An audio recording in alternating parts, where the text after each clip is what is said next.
Aldrin, very good morning. Good to talk to you. Are they going to roll out all the big guns for this particular rally today? Well, certainly it is the final push for the DA ahead of the special votes that start on Monday. And then, of course, the final May the 8th, where millions of South Africans will be going out to cast their ballot and decide who should be governing this country and who should be inside the 6th Parliament when the 6th Parliament is sworn in. And you can see we're right now at the Dobsonville Stadium, where the party hopefuls, as well as those who are supporters and members of the party, have made their way here to the stadium.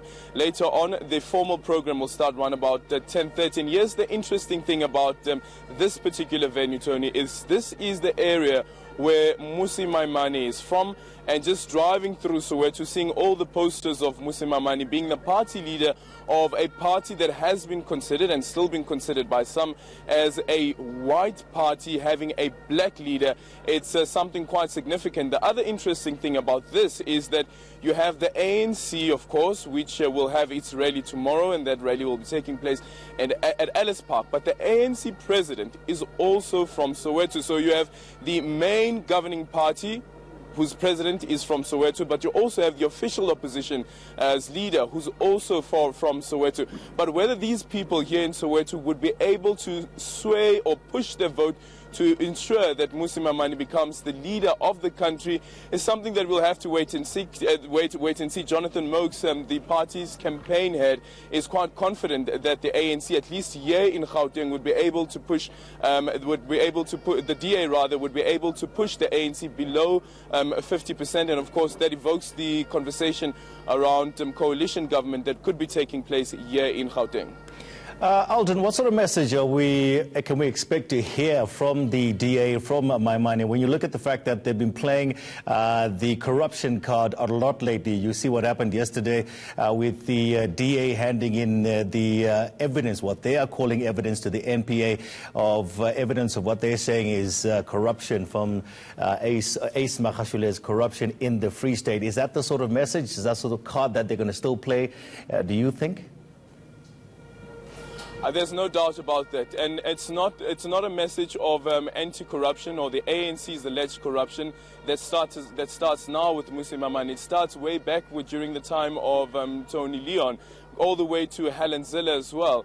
And that message will continue today. There's no doubt about that. And speaking about the NPA, well, the NPA sent the DA packing, saying that, listen, this is not evidence. This is something that should be. This is the public protector's investigation and so forth. But this is the interesting thing as well about the DA, and when the DA finds itself at the moment, is that, remember during the time of Tony Leon, when there was a manifesto launch, those manifesto launch would be taking place in small halls and so forth. But here you have the party that has now changed the way it campaigns. It is now doing the door-to-door campaign, doing exactly what the ANC is doing, and also this final rally that is taking place. This is not something that the DA normally does ahead of an election campaign, but the party is employing those tactics, and quite certainly, if you look at the number of people that the party is expecting to pack up at this stadium, it seems as though that is indeed working for them, and the party does hope that those who are coming here in their numbers would be able to persuade others who are undecided voters to vote for the DA. The issue around corruption, certainly that will be central to the campaign message that will be taking place here today. And if you look at all the DA posters around Gauteng, I think in the Western Cape as well, where the DA is saying, Tiba, ANC, the EFF. Stop the ANC and stop the EFF. And quite significant for me with regards to that as well is that the DA does see the EFF as a threat, the EFF, which will also have their final rally here in Soweto, but at the Orlando Stadium tomorrow. Very true. You had the DA saying don't waste your vote on the smaller parties as well earlier on. And does this smack of a little bit of arrogance when they're now going to a stadium in Soweto? They have to fill the stadium. Is it arrogance, or is it pure confidence that this time around the DA has changed? It has the support of the black populace? Well, certainly, I think this would show that the DA does have the support of the black populace. And as I've indicated before, is one of the strangest things about the DA's campaigns, especially when it comes to marches, is that but the DA would have a job march, for instance, or the DA would have an anti-corruption march. The question that keeps coming up over and over again is, where is the DA's white support? Where are the white communities who are some of the people who vote for the DA in the majority? Why aren't those people seen at campaigns that are being led by the DA through the streets? And that has been a recurring question. But it's very different when it comes to campaign launches, as well as manifesto, as well as the election campaigns.